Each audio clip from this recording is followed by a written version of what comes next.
They're expecting another record year of sales, so $23.5 billion people are expected to spend at the shops this year. Now behind me I'm at Myer Burke Street Mall and you can see behind me people are starting to come, the traffic's starting to pick up a bit. We were here this morning and it was actually pretty quiet. I mean, I don't know if you remember in its heyday, people were queuing up, there were lines around the shops. But not anymore. This morning was pretty quiet. But now we're starting to see a few more people come.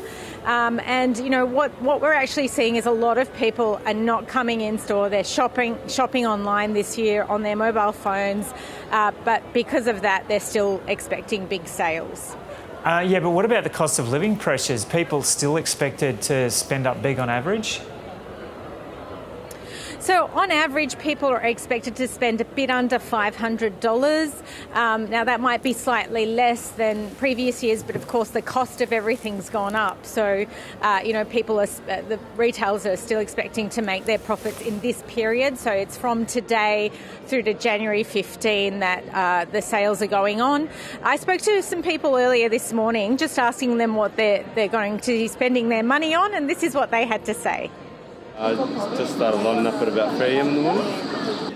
3:30? About 3:30 to 4 something. I didn't actually look at the time, but I start with about 3:30. Probably mostly everything, clothing, whatever it is, whatever you want to sell, want to bargain.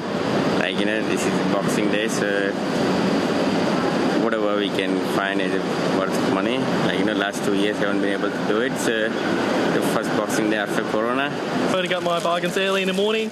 Yeah. Which is really good. About to head home through. How early did you get here? Were you lined up or? I lined up as early as possible in the morning, as soon as the doors were open. So, Nassim, there are still some diehards who line up in the early hours. What's expected to happen with sales over the next 12 months? There have been these rising interest rates through the year, and there's a bit of a lag on when they have an effect on spending. That's right, Joe. So we've had 8 back-to-back interest rate rises. We've had inflation rise. They're expecting inflation's going to peak at around 8% and hopefully start to fall back. But in that time, what you're going to see is people to start retract. They're not going to be spending as much. They're going to be saving, or they're just going to have to be, paying their bills and struggling to keep up with the mortgage.